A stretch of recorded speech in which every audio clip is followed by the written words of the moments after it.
మీ ఆవిడ గురించి ఒక్కసారి నా దగ్గరకు పంపించావనుకో. అయినా ఇదంతా ఎందుకు జరిగింది? మన దగ్గర డబ్బు లేకపోవడం వల్లే కదా. ఈ రోజు నుంచి ఏ ప్రాజెక్ట్ ఫైల్ అయినా సరే ముందు మీరు చూడండి, తర్వాత నాకు పంపించండి. నాకు తెలియకుండా ఈ ఆఫీస్లో ఏది జరగడానికి వీల్లేదు. బాబాయ్తో ఒకసారి మాట్లాడడానికి పిన్ని. నా కూతురు ప్రేమించిన వాడిని లేపుకెళ్లి పెళ్లి చేసుకున్నా. నీ చెల్లెల వైనం గురించి మాట్లాడటానికి వచ్చావా? నాకు కొంచెం డబ్బులు కావాలి పిన్ని. దాంతో మా ఆయన ఏదైనా బిజినెస్ స్టార్ట్ చేద్దాం అనుకుంటున్నారు. ఇన్నాళ్ళు నీ చెల్లెలు దోచుకున్నది చాలేదా? ఇప్పుడు నువ్వు సిగ్గు లేకుండా దోచుకెళ్ళడానికి వచ్చావా?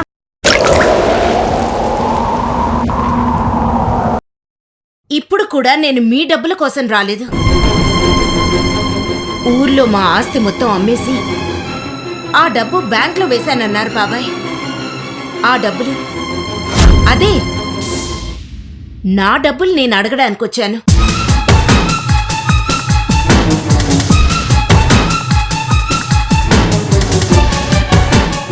నీ డబ్బులు కాదు.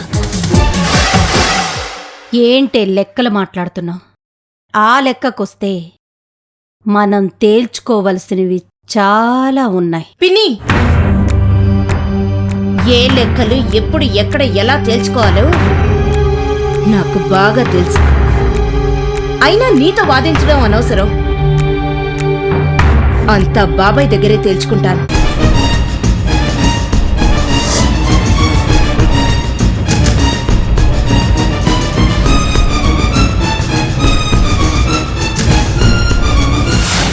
ఈయనగారు ఊళ్ళో ఉన్న ఆస్తులన్నీ అమ్మేశాడా?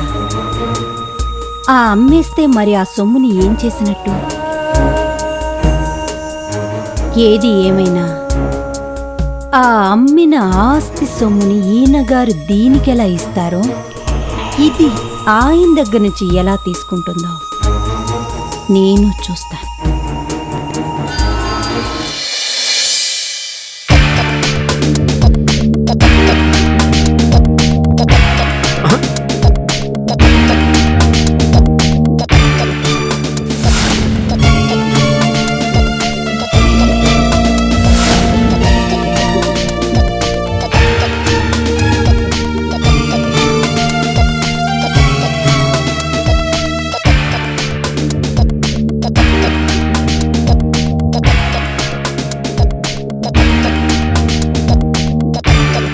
ఏంటి అలా చూస్తున్నారు? ఇంత జరిగినా మళ్ళీ ఆఫీస్కి వచ్చిందేంటా అని ఆశ్చర్యపోతున్నారా? చిన్న చిన్న విషయాలకి టెన్షన్ పడితే ఎలా సుందరం గారు? లైఫ్ లో ఇవన్నీ కామన్, మర్చిపోవాలంతే. మన బాస్ లోపలున్నారా? మనకిప్పుడు 2 బాస్ ఉన్నారు మేడం. మీకే బాస్ కావాలి? చిన్న బాసా పెద్ద బాసా? చిన్న బాస్ ఇక్కడ, పెద్ద బాసు అక్కడ. చిన్న బాస్ ని ఎప్పుడైనా కలవచ్చు, ముందు పెద్ద బాస్ ని దర్శనం చేసుకోవాలి.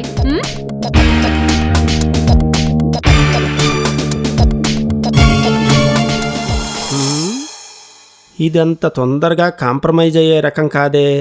అంత పెద్ద గొడవ జరిగినా కూడా ఇంత కూల్గా ఉందంటే ఏదో పెద్ద మాస్టర్ ప్లాన్ వేసిందన్నమాట.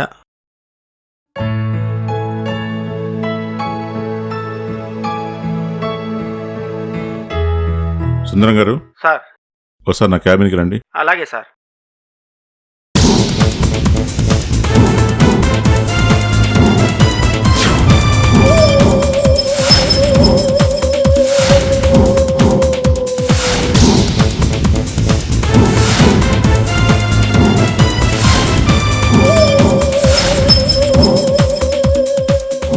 నువ్వు? నేను సార్ ప్రియని, భువనేశ్వరి దేవి కూతుర్ని. మీరు అనుకున్నది అనుకున్నట్టు జరుగుంటే ఈ పాటికి మీకు మరదలై ఉండేదాన్ని. ఇప్పుడు అవకాశం లేదు కానీ ఇంతకీ మీరు ఎందుకు వచ్చారో చెప్పండి. అదేంటి సార్ అలా అడిగారు? ఓ, మొన్న పెళ్లిలో అంత పెద్ద గొడవ జరిగింది కదా, మళ్ళీ ఆఫీస్కి ఎందుకు వచ్చిందనేగా మీ అనుమానం? మీరు నా పెళ్లి విషయం మాట్లాడక ముందు నుంచి నేను ఇక్కడ ఎంప్లాయ్ సార్. పెళ్లి తప్పిపోయినంత మాత్రాన ఉద్యోగం కూడా మానేయాలని రూల్ ఏం లేదు కదా సార్. సుందరం గారు, ఆ water board pipe line contract మనకే వచ్చింది కదా, ఎస్టిమేషన్ ఫైల్ రెడీగా ఉందా? ఆ ఫైల్ ని ఆల్రెడీ పంపించేశాను సార్. లాస్ట్ వెనస్డే నేనే దగ్గరుండి పంపించాను. మేబీ మరో 2 రోజుల్లో ఎక్స్పెక్టేషన్ లెటర్ వస్తుంది సార్. నేనే దాన్ని ఫాలోఅప్ చేస్తున్నాను సార్. సార్ మళ్ళీ నన్ను తిట్టకండి సార్. అసలు ఈ అక్కా చెల్లెళ్ళిద్దరు ఉద్యోగంలో చేరాక నా పని సగానికి సగం తగ్గిపోయింది సార్. వీళ్ళు ఏ పని చేసినా చాలా పర్ఫెక్ట్. పైగా పోటీపడి మరీ పనిచేస్తారు. అందుకే ఈ మధ్య ఈ విషయాల్లో తలదూర్చడం మానేశాను. మా సుందరం అంత తొందరగా ఎవరిని మెచ్చుకోడు. అలా మెచ్చుకున్నాడు అంటే నువ్వు నిజంగానే గ్రేట్. నీలాంటి వాళ్ళు మా కంపెనీకి ఎంతో అవసరం. భార్గవికి పెళ్ళి అయిపోయింది కాబట్టి ఇక ఈ ఆఫీస్కి రాదు. ఇఫ్ యూ డోంట్ మైండ్, ఇంకో మంచి అమ్మాయి దొరికేంత వరకు భార్గవి వర్క్ కూడా నువ్వు చూసుకోగలవా? With pleasure sir. నా మీద మీకున్న నమ్మకానికి చాలా థ్యాంక్స్. పెద్ద చేప వల్లో పడింది, ఇక చిన్న చేపను కూడా వల్ల వేసుకుంటే సగం పని అయిపోయినట్లే. వస్తాను సార్.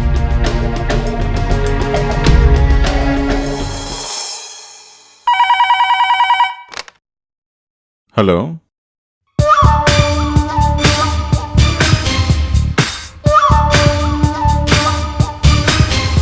Excuse me sir.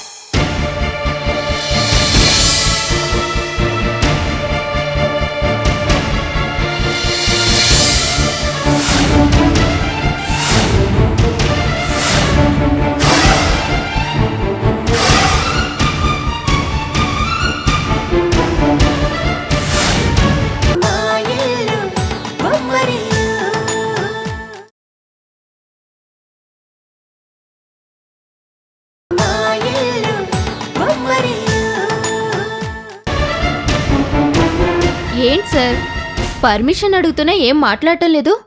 నేను రావటం ఇష్టం లేదా? అదేం లేదు, నువ్వు మళ్ళీ వస్తావనుకోలేదు. ఎందుకు రాననుకున్నారు? ఓహో, నేను మిమ్మల్ని ఎంతో ఇష్టపడ్డా మీరు నాకు దక్కలేదనా? సారీ ప్రియా, నువ్వు నా మీద ఎన్నో ఆశలు పెట్టుకున్నావు, కానీ నేను నిన్ను బాగా డిసప్పాయింట్ చేశాను. మీరు నన్ను డిసప్పాయింట్ చేయలేదు, నేనే కొంచెం ఓవర్గా డిస్టర్బ్ అయ్యాను. అయినా మీరు కావాలని నేను కోరుకున్నానే కానీ నన్ను మీరు కావాలనుకునేలా ఎప్పుడూ ప్రవర్తించలేదు. జరిగిందంతా గుర్తు చేసుకుంటే ఎంత ఫూలిష్గా ప్రవర్తించానో ఇప్పుడు అర్థమవుతుంది. మీరు నాకు సారీ చెప్పడం కాదు, నేనే మీకు సారీ చెప్పాలి.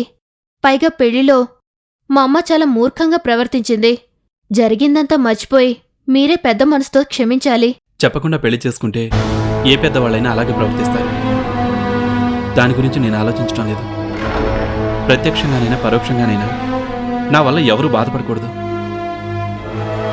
ఇప్పుడు నిన్ను భార్గవిని పెళ్లి చేసుకున్నందుకు నీకు ఎలాంటి బాధ గానీ కోపం గానీ లేదు కదా? కోపం లేదు, కానీ బాధ మాత్రం ఉంది. ఇన్నాళ్ళు ఆలోచించకుండా భార్గవి విషయంలో ఇన్ని తప్పులు ఎలా చేశానా అన్న బాధ. కానీ ఇప్పుడు అంతకు మించి హ్యాపీ. నన్ను చేసుకోపోతేనే నా చెల్లిని పెళ్లి చేసుకున్నారుగా. కరెక్ట్గా చెప్పాలంటే నాకన్నా భార్గవే మీకు సరైన జోడి. అందుకే మీ ఇద్దరి జోడి సరిగ్గా కుదిరింది. నీలో ఇంత మార్పు వచ్చినందుకు చాలా సంతోషంగా ఉంది ప్రియా. ఈ విషయం భార్గవికి చెప్తే ఎంత సంతోషిస్తుందో తెలుసా? నేనిలా మారానంటే భార్గవి అస్సలు నమ్మదు సార్. ఎందుకంటే తన విషయంలో నేనంత మూర్ఖంగా ప్రవర్తించాను. మీరు అర్థం చేసుకుని క్షమించారు కానీ భార్గవి నన్నెప్పటికీ క్షమించలేదు. ఎలాగైనా మీరే తనకి నచ్చచెప్పాలి. తను క్షమించానంటే తప్ప నాకు మనశ్శాంతి ఉండదు. డోంట్ వరీ ప్రియా, భార్గవి మనసు నాకంటే కూడా నీకే బాగా తెలుసు. ఇలాంటివేమీ మనసులో పెట్టుకోదు.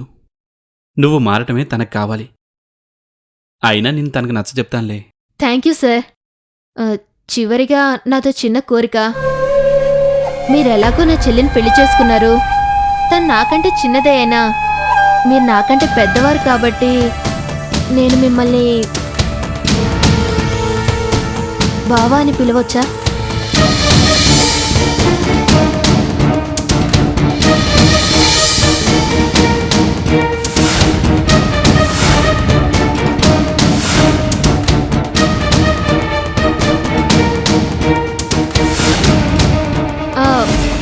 మీకు అభ్యంతరం లేకపోతేనే ఒకసారి రిలేషన్ కలిశాక సార్ అని పిలవటం కొంచెం ఇబ్బందిగా ఉంది.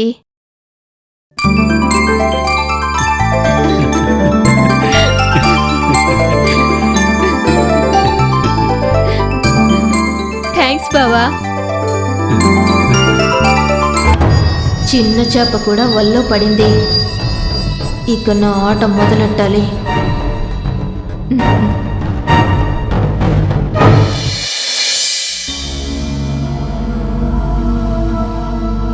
వెంటనే ఆ కొటేషన్ పంపిస్తాను. ఓకే, అలాగే. నేను తర్వాత మాట్లాడతాను. ఏమ్మా గాయత్రి, రా కూర్చోమ్మా.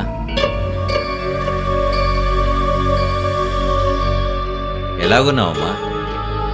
బాగానే ఉన్నాను బాబాయ్. ఏమ్మా, ఈ బాబాయ్ మీద కోపం పోయిందా? మీ మీద నాకెందుకు బాబాయ్ కోపం? మీ ఆయన్ని జాబ్లో నుంచి తీసేశాను కదమ్మా. ఆ విషయం గురించి ఇప్పుడెందుకులేండి బాబాయ్. మీకు బంధుత్వాల కంటే బిజినెసే కదా ముఖ్యం. అయినా మీ దగ్గర జాబ్ చేయమండం నాదే పొరపాటు. దానికంటే మన ఊరు తీసుకెళ్లి మన పొలాలు చూసుకోమని చెప్పినా బాగుండేది.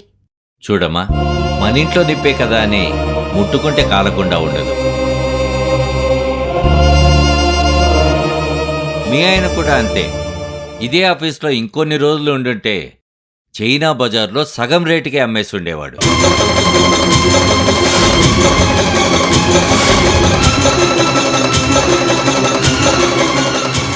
ఆఫీస్ వాతావరణం పాడైపోకూడదని దూరంగా ఉంచానే తప్ప నాకు ఇంకో ఆలోచన లేదమ్మా. అయినా మీ ఆయన నా దగ్గర చేరిన 6 రోజులకే అతను ఎలాంటివాడో కనిపెట్టేశాను.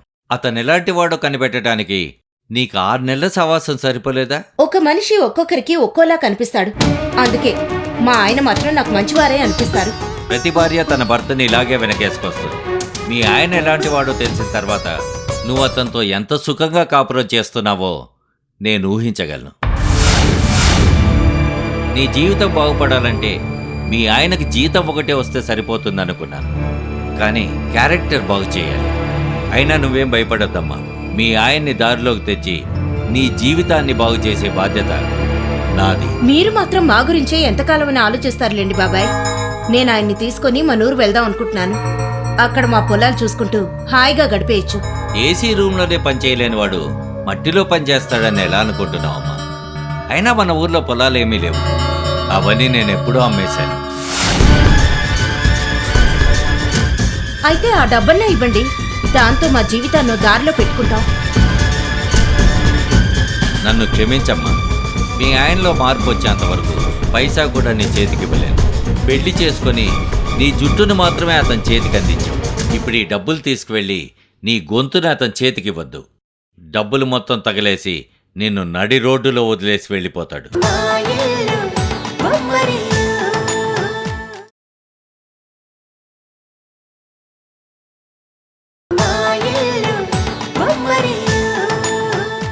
ఇప్పుడు ఈ డబ్బులు తీసుకువెళ్ళి నీ గొంతును అతని చేతికి ఇవ్వద్దు. డబ్బులు మొత్తం తగలేసి నిన్ను నడి రోడ్డులో వదిలేసి వెళ్ళిపోతాడు. మీరలా ఎందుకు ఆలోచిస్తున్నారు?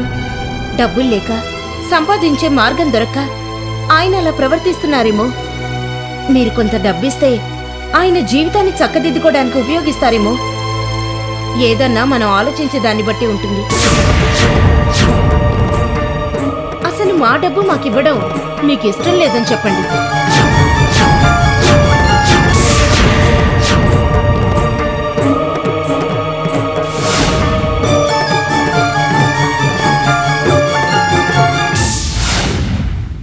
ఏమ్మా, ఇంతేనా నువ్వు మీ బాబాయ్ని అర్థం చేసుకుంది? ఇప్పటి వరకు మిమ్మల్ని చాలా గొప్పగా అర్థం చేసుకొని తప్పు చేశాను బాబాయ్.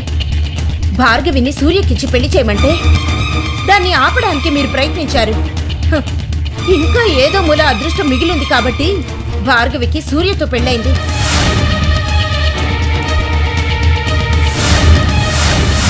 ఇప్పుడేమో మా ఆస్తి తాలూకు డబ్బులు మాకు ఇవ్వమంటే ఇవ్వనంటున్నారు. మీరు ఈ డబ్బంతా మీ దగ్గరే పెట్టుకుని హ్యాపీగా ఉండండి. నా జీవితం ఎలా తగలబడిపోయినా మీరు మాత్రం పట్టించుకోకండి. ఒక్క నిమిషం ఆగమ్మా. అసలు ఆస్తుల విషయమే పట్టించుకొని నువ్వు ఈరోజు నన్ను ఇన్ని మాటలు అంటున్నావంటే దీని వెనక కారణం నేను ఊహించగలను. కానీ ఒక్క విషయం మాత్రం చెప్పగలను. నువ్వు ఎన్ని మాటలన్నా భరిస్తాను గాని నీ జీవితం నాశనం అవుతుంటే మాత్రం చూస్తూ భరించలేనమ్మా. నా గురించి నువ్వేమనుకున్నా సరే మీ ఆయనలో పూర్తిగా మార్పు వచ్చేంత వరకు ఒక్క పైసా కూడా నీ చేతికి ఇవ్వలేను. నా ఆలోచనలో ఎలాంటి మార్పు లేదు.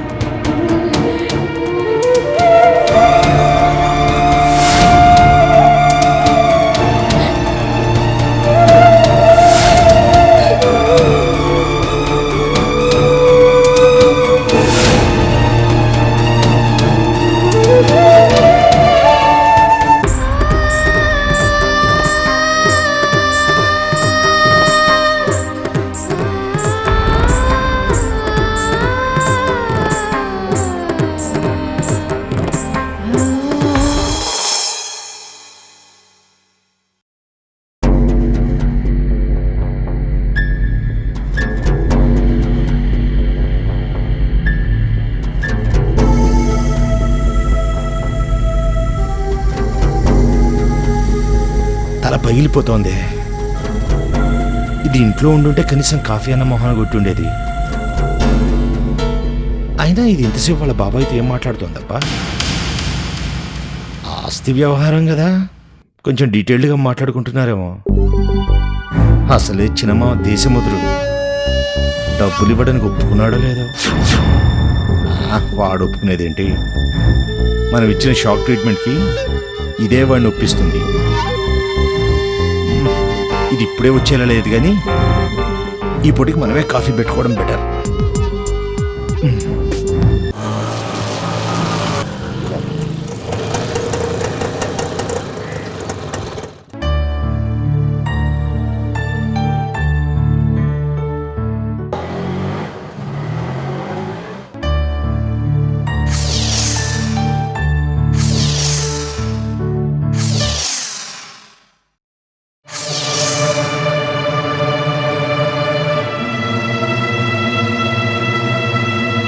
వచ్చేసావా?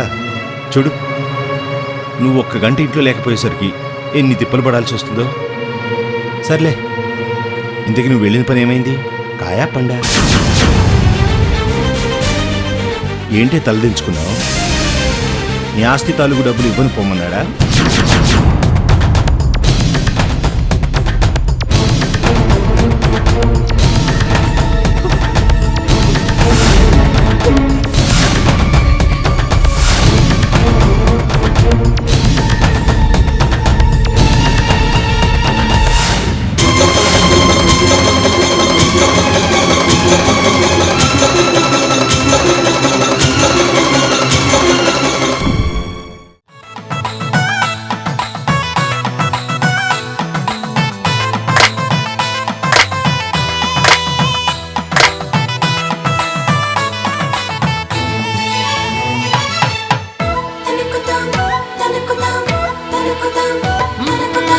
ఎక్కడిదో అల్లరి గాలి సరదాగానే వీచే చిన్నారి కిన్నెరసాని పయనాలేమో చూసి